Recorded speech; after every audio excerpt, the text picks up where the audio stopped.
หล่อแห่งบ้านนะหัวคำพี่น้องใส่เกลือปะตี้เนาะ ปัตโต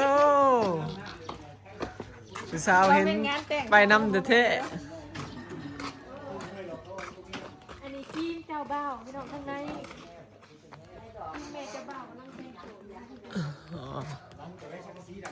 ทีมยา เจ้าเบิ่งมันคิดมันแล่นตามมันขี่รถจักรมั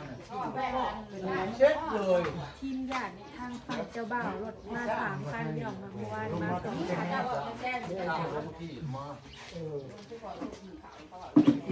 ั่งค่ะนั่งค่ะเสียค่ะ เสียงให้หมดครับ เชียร์ในมะขาม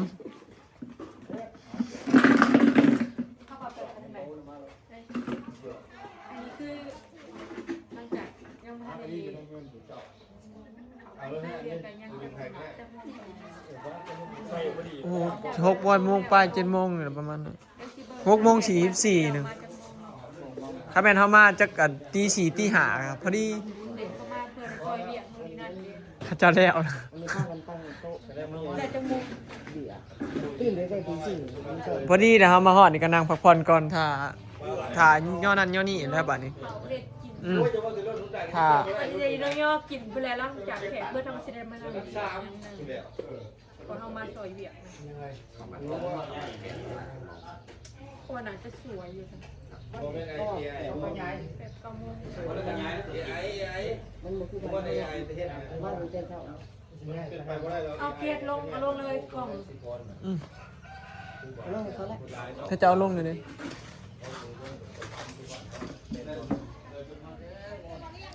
มาหอดแล้วก็กินข้าวซะก่อนเนาะเป็นสิได้เฮ็ดเวียกเดี๋ยวมาเบิ่งนะกิน ถึงย่อเขาแล้ว มาก็จะย่องเขาเข้ามากำลัง จะมาแฉไว้ข้าวย่อเขา มีลาบ มีดาดซีนมีต้ม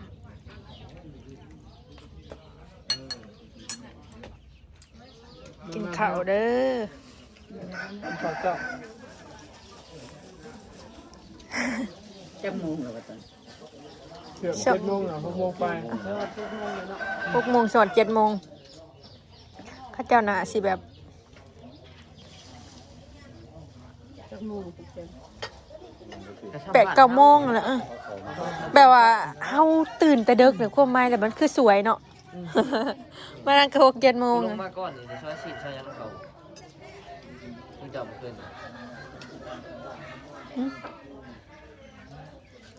เขาเจ้าก็ลุกมาซอยซีนนะ ก็เฮ็ดมีเสาเนี่ย ลุกแต่4 โมง5 โมงเข้าเจ้าจะสันแบบเป็นระเบียบเนาะกว่าบ้านเฮาคันเป็นดอกนั้นเมล็ดเตตาดเข้าเจ้ามีแบบบ่อนต่ำมะฮุงต่างหากเลยพี่น้อง มันจะเห็นแบบบุฟเฟ่ต์ บ่พะยะเขามาต่ำกินเอง ในเมืองเข้าเจ้าเฮ็ดแบบนี้แหละ สมบัติ มักรสแดกก็ต่ำลาบ เมามาตำยุบหยับลงหยับลง ดิ้นมาสิถึงเป็นหุ่นก็ ลาบผักหลายๆเนาะหอมหลายๆจ้ะ เดี๋ยววันเมาคือเกิดปิ่นตักเดี๋ยวบ้า หม่เสียกินข้าวเด้อป้าเถอะมาเสียกินข้าว อยู่ดีไม่แห้ง กระเป๋ากระตึงเลยมันใช้กระเป๋าตึงมัน เมาแล้วเขาคำ น้องปลี ได้ผู้บ่าวนะเขาทำแต่นั่งก็กระตุกแล้วจะมาโผล่ของเขาแต่ละคนทำมาล่ามันจะโบลีนเด้ เป็นแม่ไปกินเหล้าแล้วก็เมากินเบียร์แล้วก็เมา คือกันเนาะ คือเลยอายใหญ่ลูกปะ เจอหน้า มันก็ต้องห้องอายนั่นบ้านน้าเขาพูดเมียกัน โสด โสด โสด อาย โสดกับโสดบอก จะปาดโสด โสดเลย ที่ตำหมวกแค่นี้โสดจังไรโสดเมียปล่อย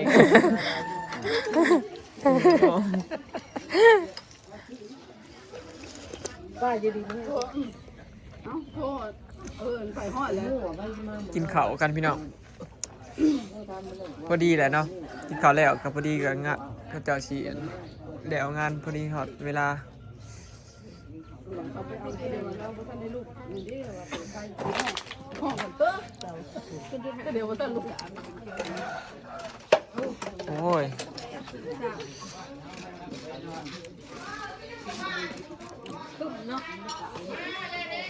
คนตกใหญ่วัน แล้วมันต้องห้ามมันนี่เลยมีไม่กี่เจ้า เดี๋ยวเราสิมาถามเจ้าบ่าวเนาะ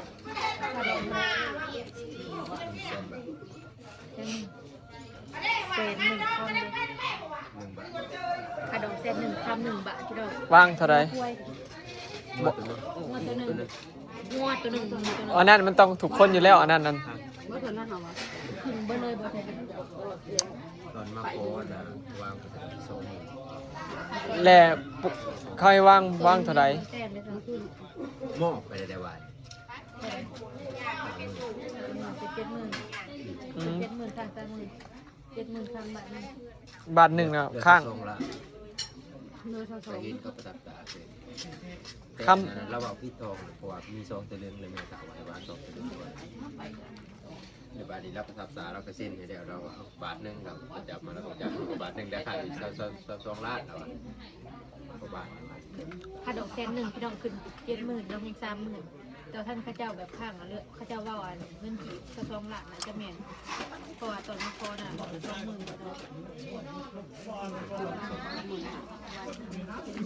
ได้ ได้กระซ่องมือหันเต็มมาเอาพ่อมาโต้เรื่อยๆเลยมือกัน แม่น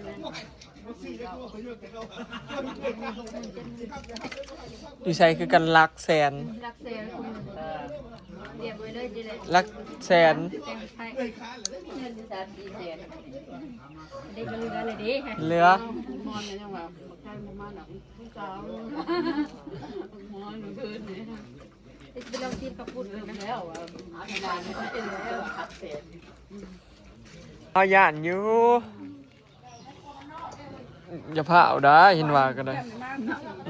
พาเอาไปใส่เด้ ยังเจ็บวอนเฮาได้พี่น้อง ลูกไผ่กับลูกไผ่ได้ลูกไผ่กับลูกเคยเนาะ น้องทำเองว่าสิบ่เอาเมียอยู่ ย่านขาดอง ก็บ่เอาเมื่อก็บอกหัวน้องเฮาก็บอกเมียเขาสบายจะบ่มีใครเอา เฮ้ยไผ่กระเว้าแบบนี้แล้ววันนี้ไผ่กระเว้านั่นนี่แล้ว เอาจังได๋สิเป็นคืออร่อยเพิ่นว่า นั่นให้เอาไว้คนนั้นให้เอาไว้ มันจะได้เมียเฒ่าเพิ่นว่าได้ สบายแล้วแบบบนต้นหายังห้างเงินกินยังเดียวเลยมาแต่งมาจัดงาน บ่มีเอาผัวแหละดีแหละจัก30ปลายจังเอา30ปลาย40ผู้ชายโอ้ยไม่เท่าหาเงินเพื่อฮอด30-40 ปีก็มีเงินแล้วอยากได้งามสิได้ก็ได้ ใช่แล้ว30ปียังบ่มีเงิน ตาย ได้อยู่หาใช้เพิ่น โทษเธอเจ้าบ่าวแต่งตัวแล้วล่ะบ่นี่อันนี้ญาติทางแม่เจ้าบ่าวพี่น้องมีแต่ผู้เนาะมีแต่อันผู้อ้วนพี่ดีงามเนาะหุ่นจะเป็นไซส์เดียวกันอีกแล้วพี่รู้สึกว่ากลมกลืนเนาะ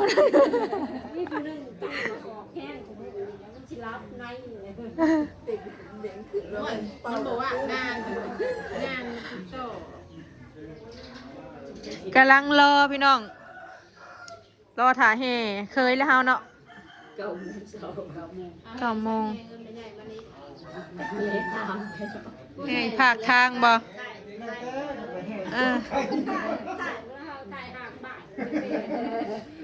แห่ใกล้ทางเขาก็แห่มาเนาะกำลังเนาะ ส่วนหนึ่งก็ได้ขนมก้อนดีมันก็ดีได้ เตรียมจัดพิธีพี่น้องเนาะเขาพาขวัญอันนี้สิเป็นพาขวัญเนาะพี่น้องมีคันหมากมีเหล่าไห้ไก่โตเนาะ สว่างเลยใจ ไก่ฮอดยามแล้วพี่น้อง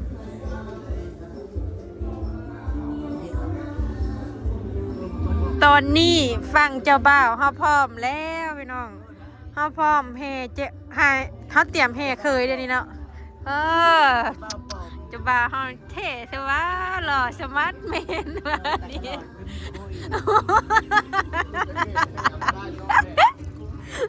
เจ็บเปลี่ยนกันดิฉันชุมเจ้าคือบ่มีกี่ แหล่ๆนะบ่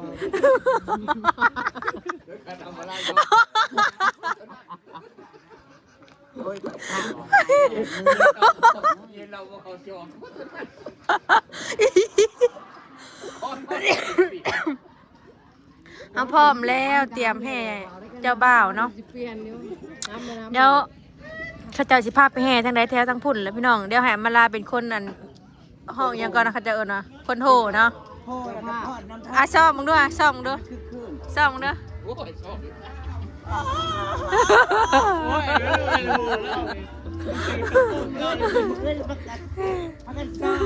ไอ้ขมบอลเดือซ่อมเจ้าบ้าพวกด้วยนี่นะ เจ้าสาวยังกระแต่งหนาเรียบร้อยเนาะที่เพิ่นเว้าคือที่เพิ่นเว้าคือที่เพิ่นเป็นฝ่ายผู้หญิงนี่นะจะมาโอ้เอาแห่เคยมาดีเนาะข้าเจ้ากับบริเวณใหญ่ไปไหนพี่น้องเนาะแต่ว่าเรียบง่ายเนาะบ่วุ่นวายรู้สึกว่าเป็นระเบียบเรียบร้อยบ่คือทั้งบ้าน200พี่น้องทั้งบ้าน200สิแบบวุ่นวายกันเนาะถ้าเป็นงานนี่นะแบบแล้วงานนี่นะเมียนเครื่องเป็นของเป็นอาทิตย์อันนี้ข้าเจ้าแบบบ่ได้ยุ่งยากเด้ข้าเจ้ากินกันเมื่อแล้วบ้านเฮาอันนี้แม่ครัวข้าเจ้าก็บ่ได้หลายคนเด้แบบบ่ยุ่งยากเลยข้าเจ้าเฮ็ดแบบเวียกเป็นหน้าที่เนาะเฮ็ดเวียกเป็นระบบเนาะกะคักได้เนาะแต่ว่ามันกะแล้วแต่ทางบ้านไผบ้านมันเนาะบ้านเฮามันเคยแบบนั้น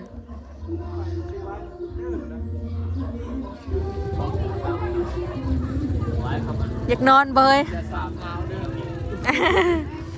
อยากนอนนะเพราะว่าสลอยบดแทบบ่ได้นอนเลยเมื่อคืนนี่เพราะว่า11 โมงอ่ะตื่นมาชงนมให้อลิศเด้นั่งไหนั่งหิวนมน่ะเอาเขาไปนอนน้ำคุณยายอยู่ห้องผัดยายไม่ถามแล้วลักไหลอุ้มออกมานอนนอกอีกพวกเมื่อมาอีกเที่ยงคืนแบบนี้พวกเมื่อมาอีกตี 2แล้วก็ส่งนมให้อลิศแล้วก็ไปอาบน้ำมาเลยเวลาเขามีงานสิไปนั่นไปนี่เนี่ยนอนบ่หลับดอกจังเป็นหยังมันคะนิ่งบ่จะเป็นคือเขาอยู่ประวันเนาะมันเป็นแบบเขาคะนิ่งอะนะนอนบ่รับ นอนบ่รับเนาะเพราะว่าเฮาบ่ว่าเป็นเวียกเป็นบ้าน บ่อ้อยเพิ่นก็ไปตัดผมในมื้อนี้คือคู่คือคนเนี่ยเนาะพี่น้อง เดินทางไกล ปกติแต่ละมื้อ บ่ได้ตัดลกเอา เฮ็ด2แซง2แซง บริอุมมอนอย่างบริคิดปะนั่น ไอ้กระซอยงอมันแล้ว200บ่เอายาก เรื่องพูดว่าประเพณีบ้านเขาเสียงนี่บอ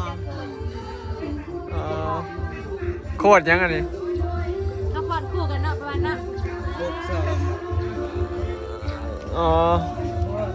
คันอัน เสาประตูเงินประตูทอง คันเขามีอัน8-9 ประตูได้จ้ะเมื่อ มันเตียบพ่อไป มากัดบ่ ถาไปพอด เคย เคยเนาะ ทำไปโง่ จะร้อยใส่สุกเพราะว่า มาไกล แต่อีกอย่างเพิ่นปวดขึ้นมันมีสิทธิ์ใส่เนาะง่ายบ่ได้เอาให้น้องเมยบ่เลยสิ มีแต่สิเบ้งขึ้นอย่างเดียว 9 โมงให้เขาพิธีไปเตรียมแล้วว่ามัน แม่นแล้ว ไปเตรียมชีเคยได้ปะ แล้วเตรียมนะบัดนี้มันสิ8-9 โมงเลยเนาะปุ๊บ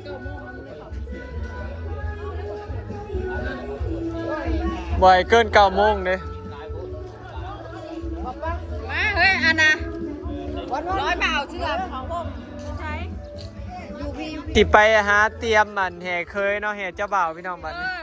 เตรียมพรไว้น้องเจ้าบ่าวคลิปนี้ก็สิขอเก็บภาพบรรยากาศชำนีเด้อเนาะพี่น้องรอติดตามคลิปหน้าเนาะแห่เคยสู่คอเนาะ เบิ่งพี่น้องสิเป็นอะไรเตรียมพร้อมแล้ว